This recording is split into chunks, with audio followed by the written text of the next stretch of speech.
Jamaat centre for media and information literacy की आज की इस श्रृंखला में आप सभी का हार्दिक स्वागत करती हूँ।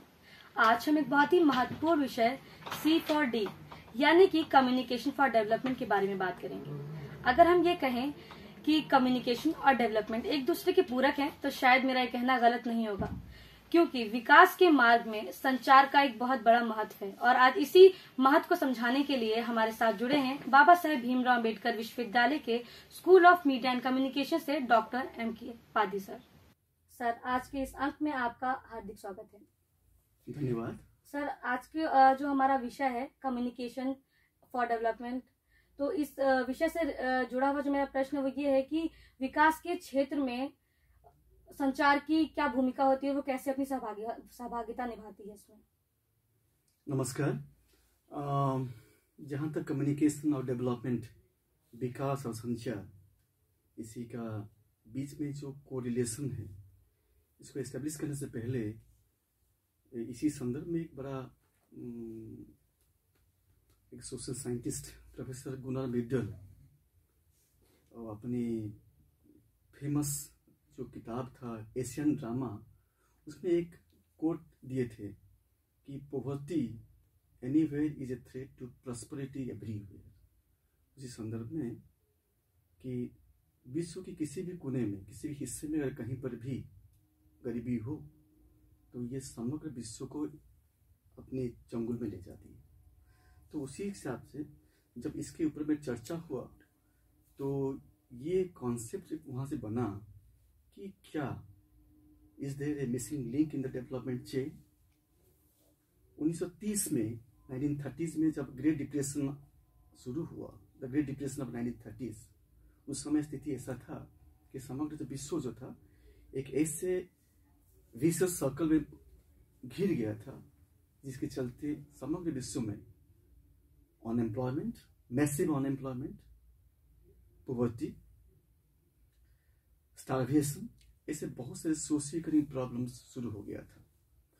तो ये जो प्रॉब्लम शुरू हुआ उस समय में, इसी प्रॉब्लम को का समाधान के लिए जब सारे अक्रॉस द ग्लोब जो policy makers, social scientist, development theorist जब बैठे कि कोई एक ऐसे समाधान का सूत्र मिले जिस समाधान के जरिए वो एक ऐसे फॉर्मूला बताएं जो कि जो जितने भी सारे सोशियो इकोनॉमिक प्रॉब्लम्स है, सारे प्रॉब्लम्स को ठीक करें।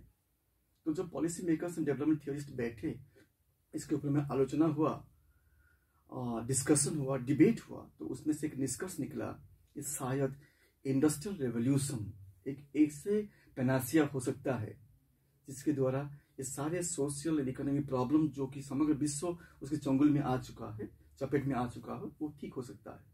तो उसी बेसिस में विश्व में पहले बार शिल्प विप्लव जो हम इसको कहते हैं इंडस्ट्रियल रेवोल्यूशन शुरू हुआ, और उसका जो मेन एपिक सेंटर था वो ग्रेट ब्रिटेन था, जिसको मैनचेस्टर को हम कहते हैं कि industrial capital of the world. वहाँ से शुरू हुआ डेवलपमेंट, इंडस्ट्रियल एस्टेब्लिशमेंट बैठाया गया just for the sake of addressing the problem of unemployment.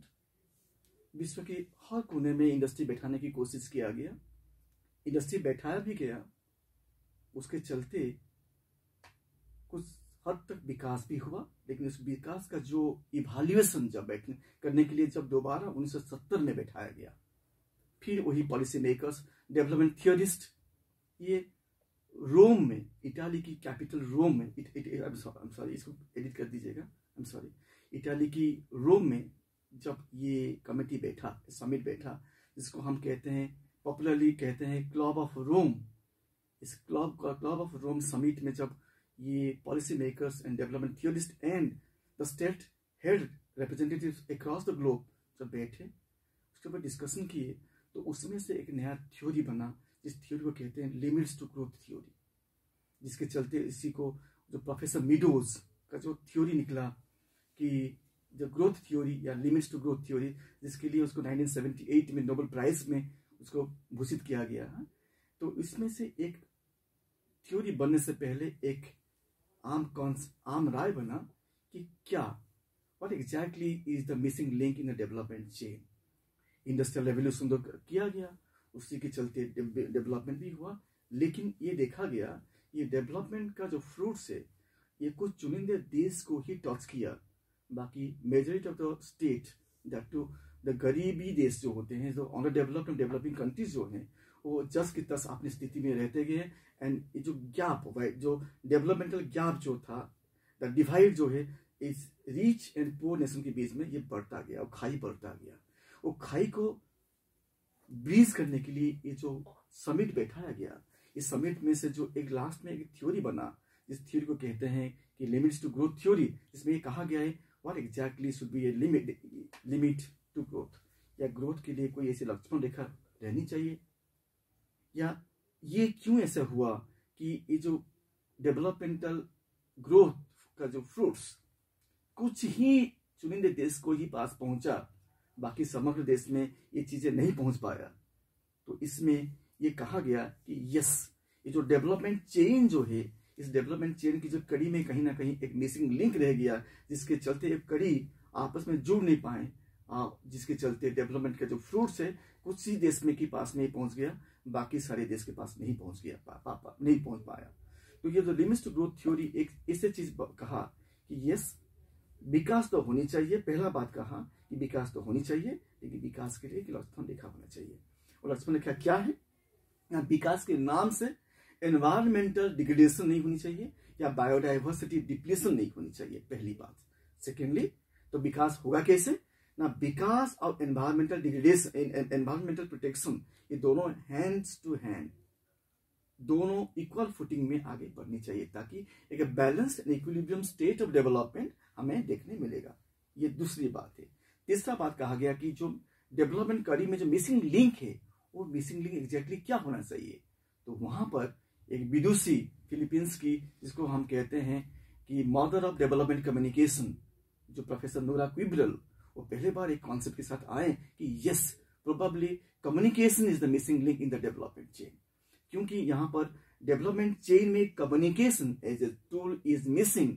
इसलिए इस डेवलपमेंट फ्रूट्स जो है उसके बारे में जो अवेयरनेस जो सभी के पास में पहुंचना चाहिए था, वो सही तरीके से पहुंच नहीं पाया। फ्रेंड्स, जब कम्युनिकेशन एंड डेवलपमेंट के बारे में बात करते हैं, ये दोनों अलग अलग वर्ड है। कम्युनिकेशन जो है, communication is a process through which an individual enters into mental cooperation with another individual so long as both parties they comes to constitute a common conscience। जब तक दोनों के बीच में एक म्यूचुअल एग्रीमेंट नहीं हो जाता है किसी भी एक विकास संबंधित इश्यू के ऊपर में, तब तक विकास अधूरा होता है।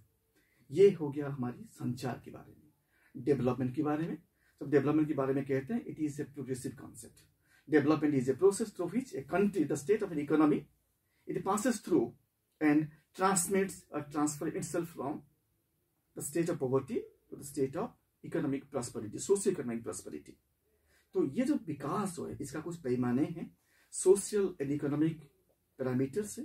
वो सारे पैरामीटर्स को एक बैलेंस्ड अप्रोच के साथ में इकट्ठा करते हुए जब उसको अप्लाई की जाती है, तो we get a balanced development, inclusive development. किसी भी डेवलपमेंट के लिए दो एजेंट्स होते हैं। एक हो गया तो आपकी डेवलपमेंट एजेंट, जो विकास की रूपरेखा बनाता है और उसका इंप्लीमेंटेशन करवाता है। On the other hand, there is a second entity, जिसको कहते हैं हम डेवलपमेंट बेनिफिशियरीज। ये जो development agent and development beneficiary जो है, ये दोनों दो एक्सट्रीम पॉइंट है। ये दोनों को एक सूत्र में बांधने के काम जो करता है, ये संचार करता है।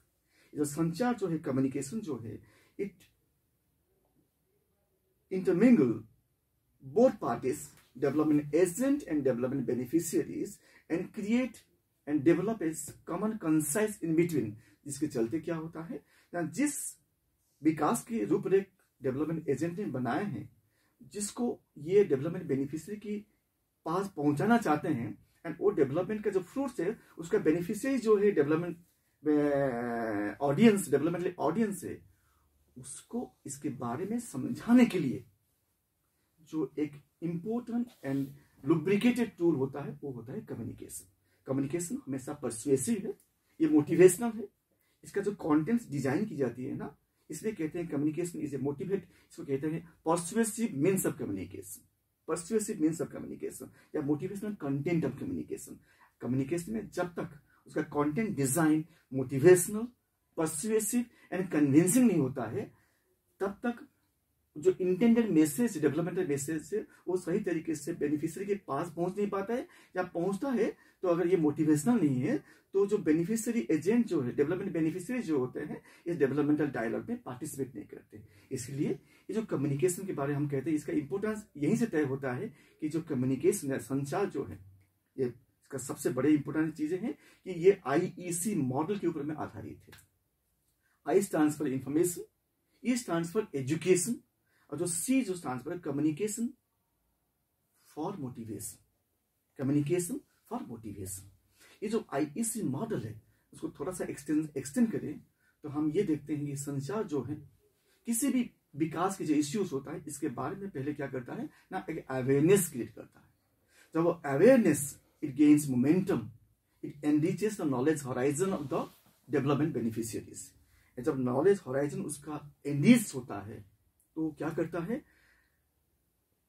उसी डेवलपमेंटल इश्यूज के बारे में उसके अंदर में एक लाइकिंग पैदा होता है, एक उसके लिए एक पसंद पैदा होता है, liking. And likingness when it enriches and gains momentum, it takes the shape of preference। जब वो डेवलपमेंट बेनिफिशियरी जानता है, समझ जाता है कि जो विकास की बारे में जो रूपरेख है, विकास के बारे में जो चीजें हैं, इसके बारे में उसको समझाने की कोशिश की जाती है, और उसका जो फ्रूट्स है इसी के लिए ही इंटेंडेड है, तो ये बंदा क्या करता है, तो डेवलपमेंट बेनिफिशियरी जो क्या करता है, उस चीज को समझते हुए उसके दिमाग में क्या होता है, नॉलेज पैदा होता है। नॉलेज से उसके बारे में वो अपने अंदर में लाइकिंग डेवलप करता है, एंड वो लाइकिंग मोमेंटम में जब पहुंचता है तो ये प्रेफरेंस पैदा करता है, एंड वो प्रेफरेंस जब उसके दिमाग में एंडिसमेंट होता है, वो प्रेफरेंस उसी पाने के लिए कोशिश करता है, वो डेवलपमेंटल इश्यूज या प्लान प्रपोजल को पाने की कोशिश करता है। And preference when reaches it's point of Pinnacle, ये प्रेफरेंस क्या होता है ना, एक ऐसे कन्विंसिंग पॉइंट में पहुंच जाता है जहां पर ए क्वांटिटी ऑफ कन्विक्शन और quantum of conviction development beneficiary अपने अंदर में पैदा करता है। वो conviction when it gets mature, वो डेवलपमेंट बेनिफिशियरी वो डेवलपमेंटल डायलॉग में एंड डेवलपमेंटल प्रोसेस में स्वतः आके वो पार्टिसिपेट करता है।